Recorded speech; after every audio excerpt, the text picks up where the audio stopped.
తప్పుడు విధానాలకు పోవద్దండి. ర్యాగింగ్ అంటే మనకు అర్థమైంది, ర్యాగింగ్ వల్ల వచ్చే పనిష్మెంట్ కూడా అర్థమైంది. దాంతోపాటు కాలేజ్కి వచ్చే చట్టాలు కూడా తెలుసుకోండి.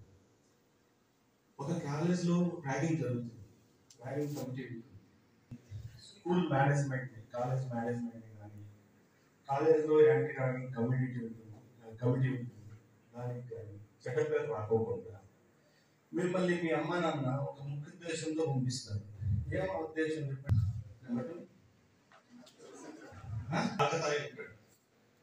మన కాలేజ్ స్టూడెంట్ ఇబ్బంది పెట్టాడు, లాని హ్యాండ్ తీస్తే ఒక్కసారి ఎఫ్ఐఆర్ అవుతానంటే జరగబోయే నష్టం he will be suspended from the college. ఒక అబ్బాయి పెట్టుకోండి, తెలుసుకోండి.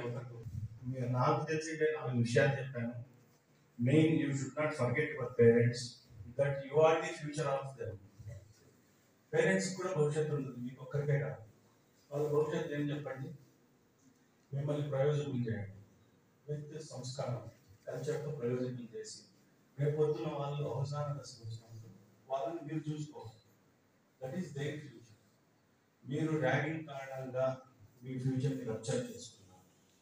హై స్పీడ్ కారణంగా మీకు మీ శరీరానికి, మీ ప్రాణానికి ఏదైనా ఆపద వచ్చింది, ఈ లవ్ అఫైర్స్ అనే విషయంలో పడిపోయి ఏదైనా అఘాయిత్యాలు చేసిన మీ ఫ్యూచర్ ఒక్కటే డిస్టర్బ్ కాదు, it will disturb the entire